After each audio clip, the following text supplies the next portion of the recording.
termal ya. Nah, proses termal ini di dalam THP ini kita akan pelajari untuk ya proses secara umum ya untuk pangan. Ya. Pangan di dalam proses termal kan ada misalnya contohnya adalah perebusan itu sudah proses termal melibatkan suhu ya, kenaikan suhu, peningkatan suhu ya, melibatkan energi kalor. Kemudian ada misalnya blanching juga ya. Blanching ini tidak sampai bisa dengan air, bisa jadi tidak sampai mendidih ya. Bisa jadi hanya dicelupkan misalnya ya, atau dipanaskan airnya hingga pada suhu tertentu ya. Kemudian juga misalnya sterilisasi, ya sterilisasi ini melibatkan proses termal, ya panas misalnya, karena bakteri mikrobia ini rentan mati pada suhu tinggi sehingga digunakanlah proses sterilisasi. Nah, sterilisasi ini bisa sampai suhu 121 derajat Celcius sehingga diharapkan semua bakteri ya bakteri patogen ya bakteri yang bisa merusak pangan juga mati. Contohnya misalnya makanan-makanan kaleng itu pasti mengalami proses sterilisasi atau misal susu-susu yang ada di kaleng, misal susu kaleng itu ya, kemudian misal di kotak juga bisa sterilisasi atau makanan-makanan lain yang disterilisasi. Kemudian bisa jadi proses termal ini melibatkan pelepasan kalor, ya, pelepasan kalornya melepas energi panas. Itu prosesnya apa? Prosesnya misalnya pembekuan. Pembekuan kan dia juga melibatkan panas ini ya, perpindahan panas. Dari mana? Dari bahan yang tadinya suhunya misal 20 derajat menjadi suhu berapa? Di bawah titik bekunya misalnya minus ya 1 derajat, minus 2 derajat, minus 10 derajat ini adalah proses termal juga. Bisa juga pendinginan, teman-teman masukkan ke refrigerator atau kulkas. Ini juga teman-teman mendinginkan bahan, ini adalah juga proses termal. Proses termal ini didasari dengan perpindahan panas atau heat transfer, sehingga teman-teman di fisika ini dipelajari ya. Jadi THP ini mempelajari keteknikan juga ya, keteknikan pangan. Makanya kalau kita lihat kalau dulu memang insinyur titelnya teman-teman ya, THP itu insinyur. Contohnya Bu Catur Budi ya, itu juga insinyur depannya. Tati ini juga insinyur, Bu Niken juga insinyur. Ini kan yang lama-lama insinyur, mesti insinyur. Nah, ini keteknikan pangan. Heat transfer atau pindah panas ini di fisika juga dipelajari. Ya, mungkin teman-teman fisika SMA juga mempelajari. Nah, heat transfer ini kaitannya dengan perpindahan panas kita. Misal merebus ya, kita menjemur, ini juga ada panas yang kita tangkap. Perpindahan panas ini ya, kalau kita merebus air dia akan berputar airnya, ya, berputar di sini, kemudian merata panasnya hingga dia mendidih. Ya. Nah, kemudian ya, bagaimana kalau dapat berpindah? Ini ada beberapa macam cara ya perpindahan panas ya. Ya. Jadi secara umum panas ini memang mengalir dari suhu yang tinggi ke suhu yang lebih rendah ya. Kalau kita membakar misalnya membakar besi di kompor ya, kita pegang besinya, tadinya besinya kita pegang baik-baik saja, ketika kita mulai bakar besinya lama-lama apa yang kita pegang panas ya. Kenapa? Karena ada perpindahan panas dari ujung besi yang dibakar ke tempat ujung besi tangan kita yang tadinya tidak panas menjadi panas ya. Oke, kemudian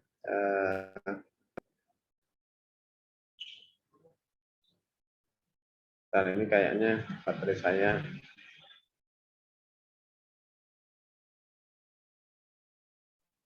oke.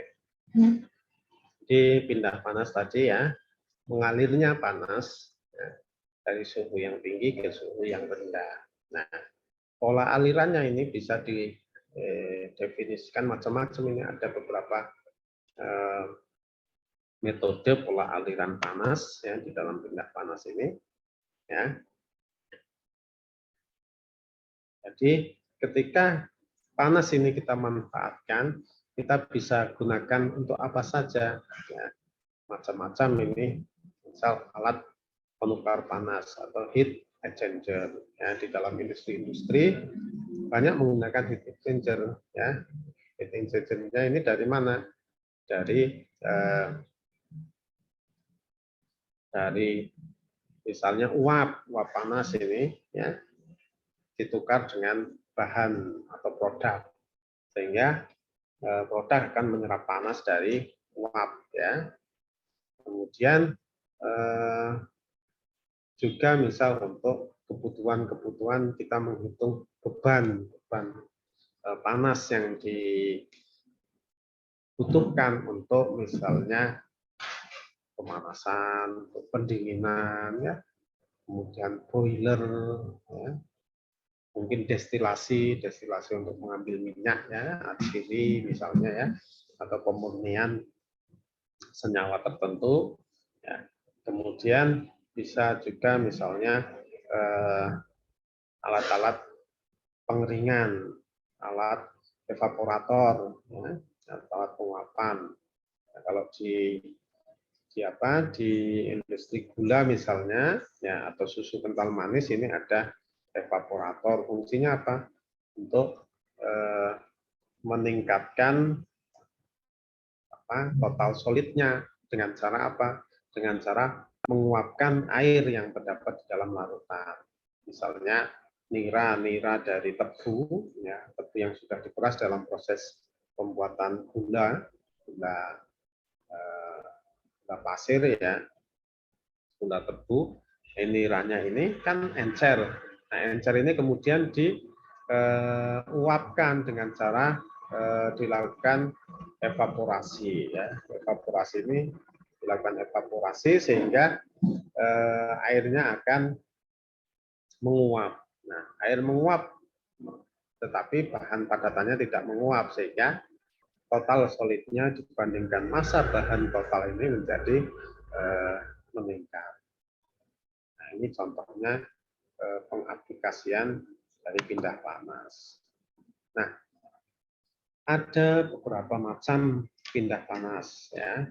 Ada konduksi, kemudian ada konveksi, kemudian ada radiasi. Nah, teman-teman sudah tahu belum konduksi gimana? Masih ingat? Masih ingat enggak ini? Lupa, siapa yang masih ingat? Rizal? Sudah lupa. Apa yang ingat? Ayo. Gayo ingat enggak? Lupa, Pak. Lupa semua. Niken? Nah, ada yang diingat enggak dari tiga ini? Konduksi, bentar. Udah lupa, Pak. Lupa semua. Baru kemarin udah lupa. Ayo, siapa yang ingat? Siti? Si Ju ini? Udah lupa, Pak. Wah, lupa. Ini cluenya kan ini, cluenya hantaran ya, kemudian aliran, ini sinaran ya. Nah, konduksi ini ya, hantaran, artinya hantaran apa? Berarti membutuhkan media penghantar ya, media penghantar. Tetapi yang bergerak adalah partikel-partikelnya saja, ya. Tetapi bahannya tidak bergerak.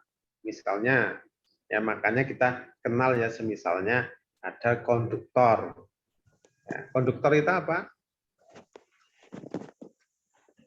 Kalau isolator, ada yang tahu isolator? Cowok-cowok ini harusnya tahu. Ya. Gel, apa gel?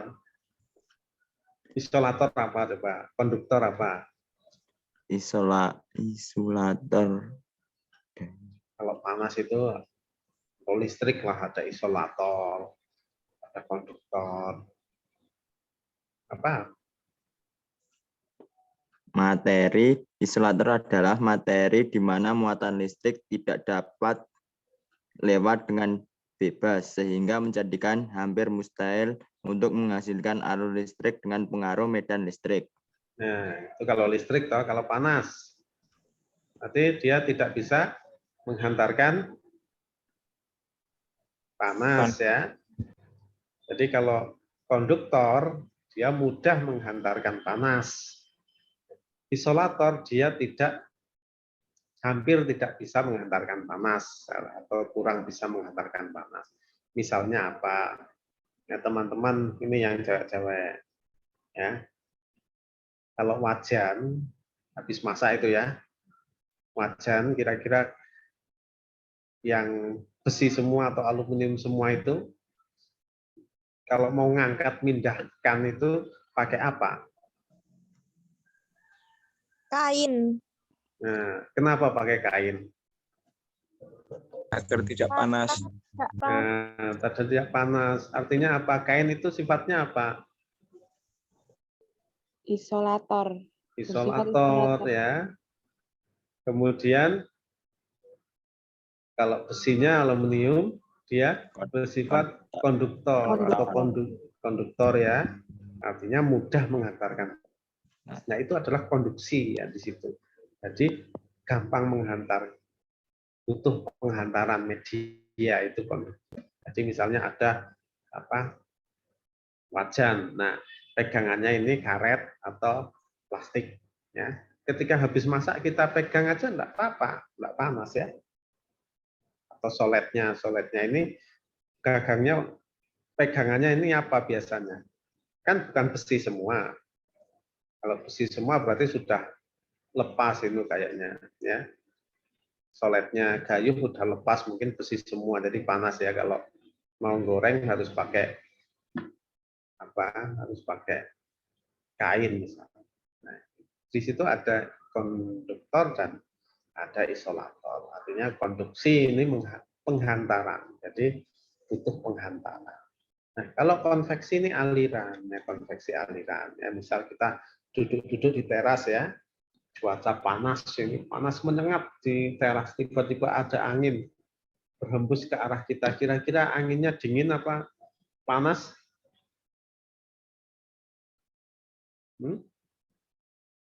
Anginnya ikut panas ya. Kalau di luar panas, anginnya yang kena ke kita ikut panas enggak? Panas. Panas ya. Panas, Pak. Panas. Nah, terus kalau kita di ruangan ada AC, AC-nya menghembuskan angin kena ke kita, kita merasa apa? Dingin. Ya. Nah, itu adalah konveksi. Konveksi artinya apa? Panasnya, kalornya ini dibawa oleh penghantarnya. Penghantarnya apa tadi? Udara misalnya. Kalau udara, selain udara yang bisa mengalir apa kira-kira? Air. Ya.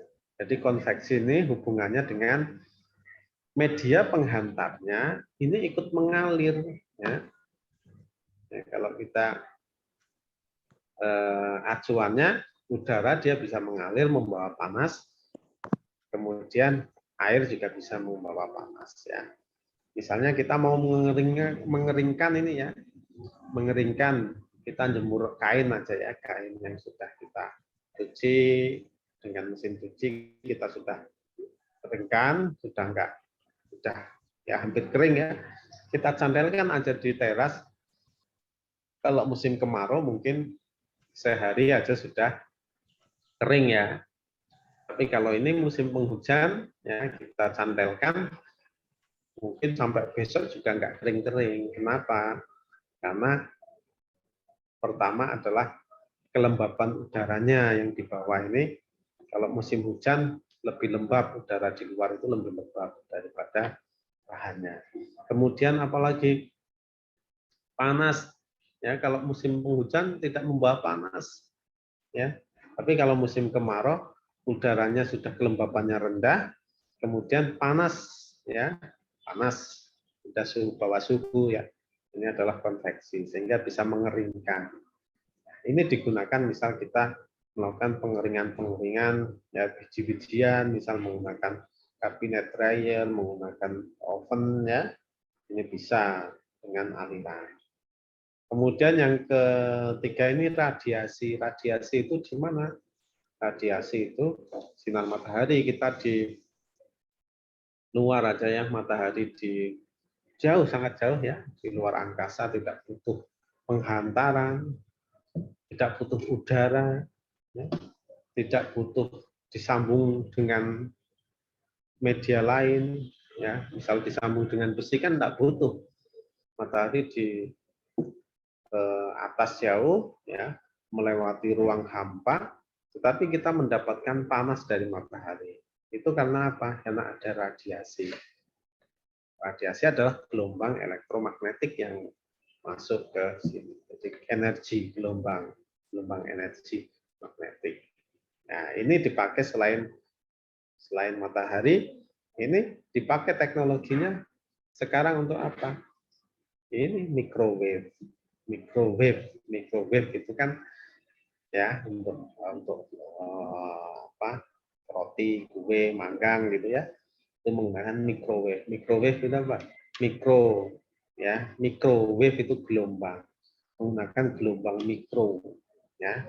Di gelombang mikro yang digunakan bukan panas tapi gelombang mikro yang dipancarkan dari alatnya itu sehingga bisa untuk memanaskan. Prinsipnya sama dengan radiasi tadi. Ya, tidak harus menyentuh bahannya, tidak harus ada udara yang dialirkan ya untuk mengeringkan, tidak ada harus uap air misal tidak ada. Tapi dengan gelombang itu. Sama dengan matahari, radiasi ini juga memunculkan gelombang radiasi. Nah, jadi ada tiga ini ya. Ada tiga diingat-ingat ini konduksi, konveksi, radiasi. Nah, teman-teman ini pasti akan mengingatnya terus, mempelajarinya terus nanti ya sampai nanti di kuliah-kuliah lain ya dengan saya ya. Dengan saya kan banyakkan hitung-hitungan ini nanti ya sampai semester 5 nanti dengan saya ya hitung-hitungan ya. Jadi jangan bosan nanti. Nah ini ada yang ditanyakan? Belum ada, Pak. Lanjutkan. Nah, kalau konduksi ini ya hantaran ini dengan ada konduktor tadi, ada isolator ya. Nah, kalau penghantar ini media, maka ya ada medianya di sini, medianya, maka ada ukuran medianya ya. Ukuran medianya ini ada panjangnya ya, ada lebarnya, ada tingginya ya, ada luas penampangnya. Nah, kemudian yang mempengaruhi lagi apalagi perbedaan suhu karena aliran panas tadi adalah dari suhu yang tinggi ke suhu yang rendah. Ya. Kalau kita punya gelas, kita isi air putih lah ya, air biasa, air mineral biasa, tidak kita panaskan, tidak kita dinginkan, lalu kita kasih sendok. Ya. Sendok kita pegang ujungnya, kira-kira terasa nggak ada perbedaan suhunya? Nggak terasa. Ya.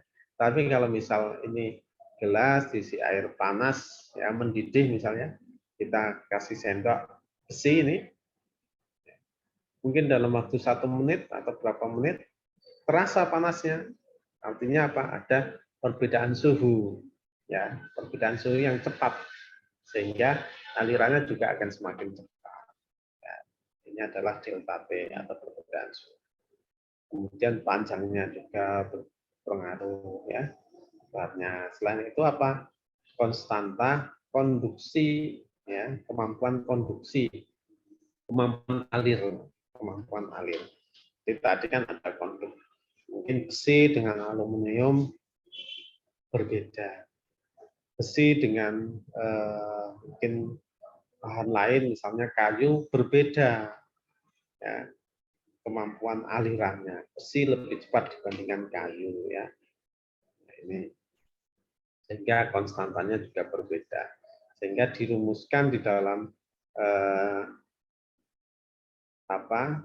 rumus konduksi, ya. Di sini adalah pertama beda suhu akan menyebabkan semakin cepat perpindahan kalornya. Kemudian jarak juga akan mempengaruhi. Luas permukaan juga akan mempengaruhi tadi. Semakin luas permukaan, semakin cepat berpindah kalornya. Kemudian konduktivitas termalnya juga berbeda, ya.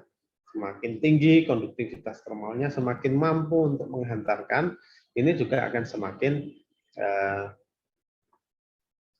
besar, ya, kecepatan pindah panasnya.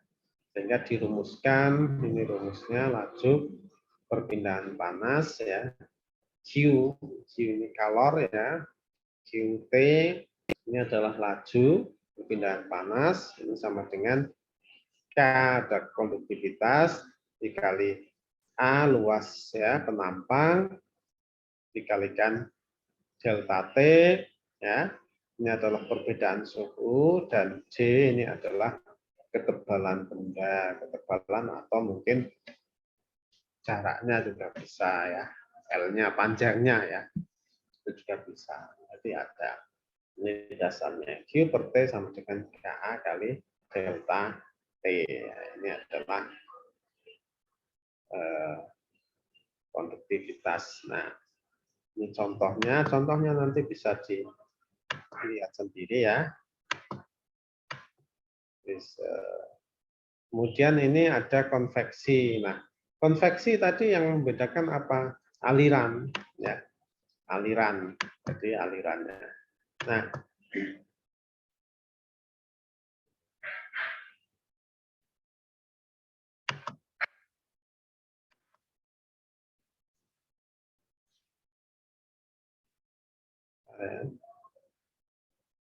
responding.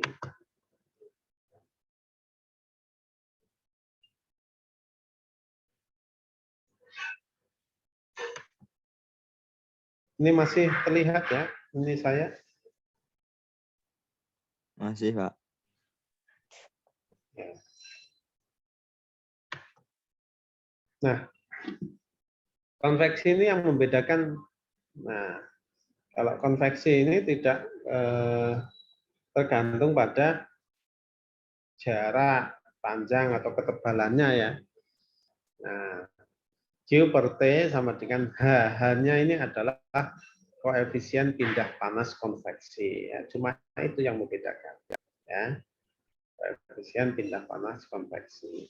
Tapi yang bawah ini tidak kita sebagai pembagi jaraknya tidak ada karena dia mengalir. Ya, mengalir. Ini adalah konveksi. Ya, nanti ada video yang bisa saya share juga. Nah, ini contohnya, ya. Kalau konveksi tanda-tandanya apa? Misalnya ya udara, ya, air, ini ya ditiupkan. Nah, ini adalah platnya luas platnya. Jadi ketika pemanas, ya, misalnya ini ada plat itu besi misalnya.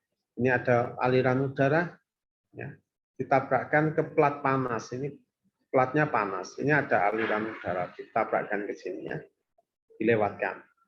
Nah, udara yang lewat plat ini akan ikut apa? Ikut panas udara. Tadi suhunya 20 derajat ditabrakkan ke plat plat yang suhunya 250 ya, keluar ini pasti suhunya akan meningkat ya, udara akan meningkat suhunya.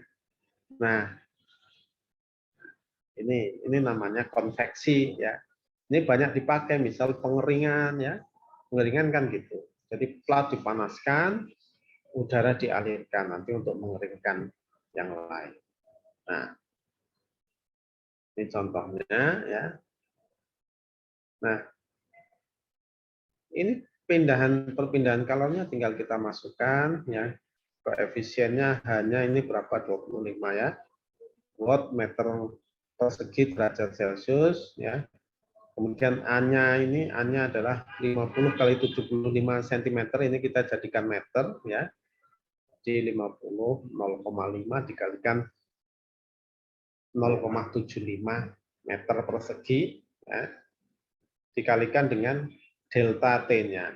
Ya, delta T-nya adalah suhu tinggi plat dikurangi dengan 20 ya, suhu udara.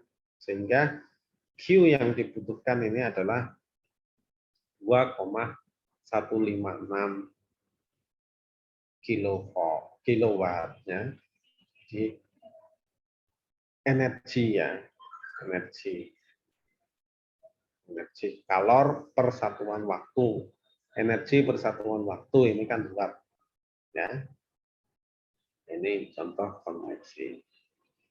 Nah, kemudian yang ketiga ini contoh radiasi. Nah, radiasi adalah pancaran. Radiasi ini tergantung pada jenis permukaan. Permukaan benda hitam sempurna sebagai pemancar penyerap kalor yang baik. Jadi kalau anak-anak atau mahasiswa atau kita di luar pakaiannya hitam, ini menyerap dan memancarkan juga kalor yang baik. Jadi lebih panas sebenarnya kita di luar ini pakai baju hitam, lebih menyerap kalor. E-nya ini sama dengan 1. Kalau putih mengkilap ini pemancar dan penyerap kalor radiasi yang buruk. Ya. E-nya kurang dari 1. Nah, perpindahan kalor ini tanpa zat perantara ini disebut sebagai radiasi. Luas permukaan dan suhu mutlak permukaan. Nah, dirumuskan dengan Q ya. T ini sama dengan koefisien ya. Sigma ini 5,67 kali 10 pangkat min 8 dikalikan luas A dikali T suhu mutlak T pangkat 4 suhu mutlak pangkat 4 ya. Tidak semua benda dianggap hitam sempurna sehingga rumusnya dapat ditulis di depannya dikalikan E ya. Tergantung E-nya berapa nanti ya. E-nya bisa 1, kalau 1 berarti hitam sempurna, sama aja nggak ada E-nya. Bisa 0,5 misalnya, E-nya berarti dia tidak hitam sempurna. Misalnya abu-abu ya, misal atau agak keputihan penyerap kalornya. Sehingga kita contohkan 2 plat hitam ya, kalau dia 2 plat hitam ya E-nya berarti 1, tidak ditulis nggak apa-apa nanti ya. Suhu mutlaknya ya, suhu masing-masing 800 derajat Celcius dan 300 derajat Celcius ini saling bertukar kalor ya. Sehingga hitung perpindahan panas radiasi ya. Ini tadi satuan 5,67 kali 10 pangkat min 8 dikalikan luasnya. Kalau luasnya tidak diketahui, tapi ini hitunglah perpindahan kalor per satuan luas. Per satuan luas artinya per meter persegi. Ya, tidak usah dicari-cari ya. Hanya itu ya 1 meter persegi. Ya. Dikalikan suhu mutlak. Ya. Ini dijadikan Kelvin ya, suhu mutlak Kelvin derajat Kelvin. Jadikan Kelvin itu adalah ditambahkan dengan 273 ya. misalnya 800 derajat Celcius, Kelvinnya berapa? Ditambah 273, jadi 800 tambah 273 ini 1073 Kelvin ya. 300 ditambah 273 jadi 573 Kelvin ya. Total kalor. Nah, sehingga ketemunya ini satuan juga perhatikan, tolong diperhatikan. Nah, ini adalah watt, ya, kilowatt per meter persegi karena persatuan luas. Nah, ini adalah perpindahan panas secara radiasi. Oke, mungkin ya teman-teman ada yang